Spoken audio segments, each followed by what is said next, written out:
축산, 검협전.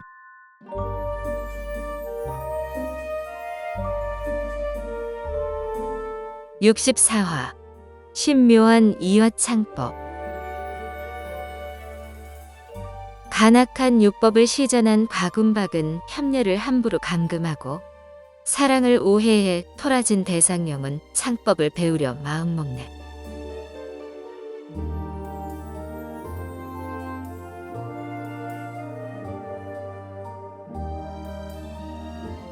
그 사이 방에 돌아온 대상령이 화장대 앞에 앉아 성난 얼굴로 거울을 응시하고 있었다. 능운봉이 다가가자 그제야 기척을 느끼고 애써 미소를 지으며 자리를 내주었다.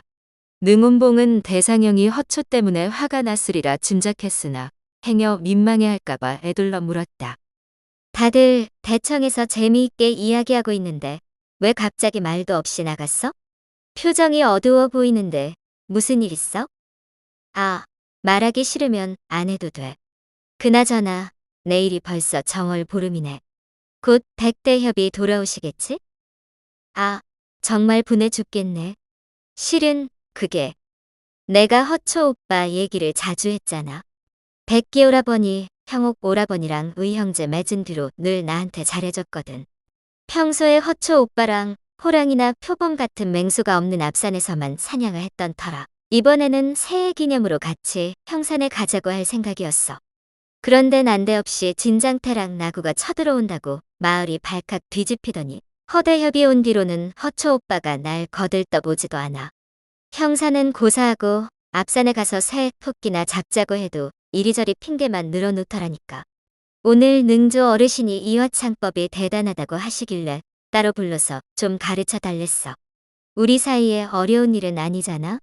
그런데 가르쳐 주기 싫으면 그만이지. 말도 안 되게 허대협한테 부탁하라잖아.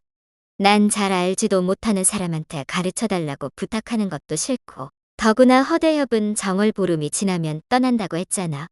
내가 여자이고 능력도 변변치 않다고 무시하는 게 틀림없어. 너무 분해 죽겠어. 능운봉은 대상령이 심사가 뒤틀려 억지를 부린다고만 생각했는데 조금 이상하기는 하였다. 그동안 지켜본 바로는 허초가 대상령에게 매우 각별했는데 창법 하나 가지고 그리 인색하게 굴었다니. 허소엽은 젊고 지혜로운 데다 솔직하고 의로운 사람이야. 너랑은 가족이나 다름없는데 설마 그렇게 야박하게 굴었으려고? 뭔가 오해한 게 아닐까? 오해라고? 못 믿겠으면 당장 가서 물어볼까? 가까워진 시간은 얼마 안 되지만 능운봉은 대상령이 설득하려 할수록 더 고집을 부린다는 사실을 잘 알았다. 하여 화제를 돌렸으나 대상령은 계속 분을 사귀지 못했다. 그러지 말고 우리도 대청에 가서 사람들 이야기나 듣자. 싫어. 안 가. 그런데 잠시 골똘히 생각하더니 돌연 마음을 바꾸었다. 아니야. 가자. 대청에 모두 모였는데 허초만 보이지 않았다. 대상령이 이를 갈며 능운봉에게 속삭였다. 이것 봐. 일부러 나를 피하고 있잖아? 채, 내가 그까짓 것 못 배워서 환장한 줄 아나 보지? 능운봉은 아이처럼 감정을 숨기지 못하고 나오는 대로 내뱉는 대상령이 너무 웃겼다. 분을 참지 못해 혼자 구시렁거리던 대상령의 귀에 유윤중의 목소리가 꽂혔다. 장인어르신 말씀대로 허씨 집안의 이화창법은 정말 대단하네요. 허대협이 저희 부탁을 마다하지 않고 하나하나 알려두신 덕에 대략적이나마 알 것 같습니다. 곧 먼 길 떠나시면 언제 다시 만날 수 있을지 모르겠군요. 외람되우나 조금 전 허소협이 말한 73번 초식 질번구절을 직접 보여주실 수 없을까요? 이화창법이 저희 집안의 절기이나 크게 특별하지는 않습니다. 더구나 제 실력이 부족하여 능조 어르신, 황대협, 조대협과 같은 선배님들 앞에서 선보이기 부끄럽습니다.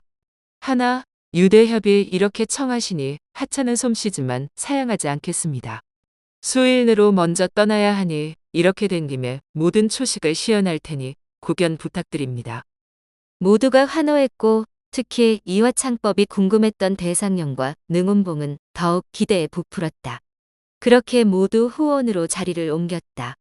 후원 한쪽에 평소 백기, 대형욱, 허초가, 무예를 연마하는 공터가 있고 크고 작은 나무 기둥이 박혀 있었다. 허월이 준비를 마치고 무기 선반에서 장창을 하나 빼들었다. 본래 사용하던 이화창은 뱀 힘줄로 만들어 즐기고 탄성이 좋아 항시 몸에 지닐 수 있었습니다만 젊은 시절 치기 어린 마음에 한 노파를 다치게 했지요. 나중에 노파의 딸이 원원대사 문화에 들어가 검수를 익힌 뒤 복수하러 찾아왔습니다. 그때 대결하면서 이화창이 두동강 나버렸습니다. 나중에 손을 보긴 했지만 전처럼 항시 가지고 다닐 수는 없게 되었지요. 오늘은 이화창이 없으니 이 창으로 한번 해보겠습니다. 공손이 자신을 낮추어 간단히 상황을 설명하고는 발을 내딛는 동시에 잠자리가 수면을 스치듯 가볍게 화원 중앙으로 몸을 날렸다.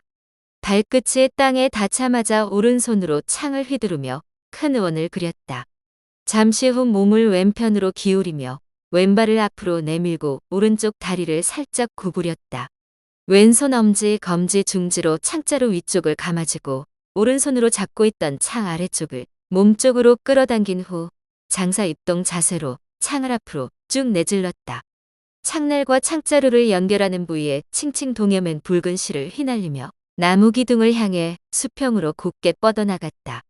그러나 창날이 기둥에 닿기 직전 재빨리 창을 끌어당기는가 싶더니 미세하게 떨리는 창 끝에서 거대한 창화가 피어났다. 다음 순간 사류천어 초식을 펼치며 기둥 아래쪽으로 다시 창을 내질렀다. 이번에는 창을 거두지 않고 창 끝을 살짝 들어올렸다가 위아래를 뒤집어 창자루 끝으로 기둥을 노렸다. 그리고 창이 기둥에 닿기 직전에 땅을 박차고 2장 가까이 높이 솟구쳤다. 곧이어 창 끝을 아래로 돌려 발밑을 경계하며 훌쩍 기둥을 뛰어넘었다. 5척 높이까지 하강하다가 오른발로 왼발 등을 찍는 연자 비운종을 구사해 다시 위로 솟구쳤다. 그리고 몸을 획 돌리는 괴망번신을 펼쳐 땅에 떨어지지 않고 창과 몸이 하나가 되어 다시 기둥을 노렸다. 역시 창 끝을 살짝 들어올린 후 바다에 뛰어드는 은빛 용처럼 날카롭게 창을 내질렀다. 이번에는 모든 공력을 실어 제대로 기둥을 꿰뚫으려는 듯 했다. 하지만 창 끝이 기둥에 닿는 순간 마치 앞에서 날아오는 적의 무기를 피하듯 재빠르게 창을 끌어당겼다. 이어 창자루 끝으로 바닥을 찍고 다시 날아올라 품권 잔화를 시전했다. 계속해서 몸통을 측면으로 크게 돌린 후 연자 비운종을 구사해 수평으로 몸을 날렸다. 착지하는 순간 왼편을 힐끗 보고 빠르게 돌아서서 창을 들어 올렸다. 이어 창자루가 미세하게 떨리며 다시 거대한 창화가 나타나더니 창날이 번개처럼 기둥으로 날아갔다. 그러나 이번에도 살짝 건드리기만 하고 창을 끌어당겼다. 그리고 발꿈치에 힘을 실어 상체를 뒤로 크게 젖힌 후 용문으로 뛰어오르는 잉어처럼 강하게 몸을 튕겨 뒤로 멀찍이 물러났다. 계속해서 오른쪽으로 몸을 비틀며 오른손에 움켜진 창자루를 다시 왼손으로 받쳐들었다. 그리고 오른발을 앞으로 내디디며 정면으로 창을 내질렀다. 창 끝이 기둥에 닿는 순간 왼손을 떼고 창 끝이 바닥으로 떨어질 때 오른손으로 창자루를 확 잡아당겼다. 창 끝이 머리 높이로 튀어올랐을 때 왼손으로 다시 창 끝을 감싸지고 다시 기둥을 향해 내질렀다. 이번에도 창 끝이 기둥에 닿자마자 벼랑으로 달려가는 말을 끌어당기듯 두 다리로 힘주어 버틴 후 창자루를 잡아당기며 한참 뒤로 물러섰다. 일촉즉발 위기에서 허둥지둥 물러서는 모습이었으나 재빨리 손을 바꾸어 왼손으로 창자루를 쥐고 오른손으로 창날을 잡은 후 놀란 사슴이 도망치듯 순식간에 획 몸을 돌렸다. 그리고 발이 보이지 않을 만큼 빠르게 세 발자국 앞으로 나아가며 위, 아래, 중앙을 차례로 찌르는 봉황 3점두를 선보였다. 이 초식은 목숨을 거두는 7가지 절초라 불리는 탈명칠초 중 해신 초운 탈명 연안이다. 이 절초는 크든 작든 적에게 피해를 줄 수 있으나 위는 막아도 아래를 막지 못하는 허점을 노출하기에 강적을 만나 궁지에 몰리지 않는 한 함부로 사용하지 않는다. 무릇 창은 가장 역사가 깊은 병기이며 허씨 집안의 이화창법이 창과 곤의 장점을 두루 갖춘 재미백곤의 뿌리를 두고 있어 독보적인 절기로 유명했던 것이다. 허월은 탈명 7초를 선보인 후 이화창법 108초와 질번구절을 차례차례 시연했다. 창을 찌르고 튕기고 당기고 휘두르는 것뿐 아니라 발로 차고 주먹을 내지르고 수직으로 솟구치고 수평으로 몸을 날리는 등 자유자재로 몸을 움직였다. 매우 차분하면서 안정적인 자세를 보여주다가 어느 순간 갑자기 질풍처럼 빠르게 날아다녔다. 절묘하게 창과 하나 된 허월의 움직임은 그야말로 탄성을 자아낼 만했다.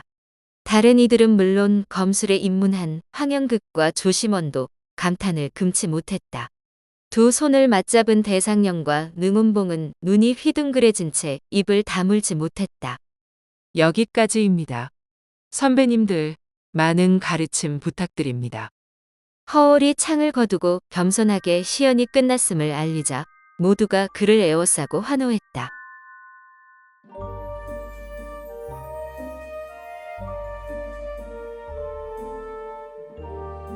다음 화에서 이어집니다.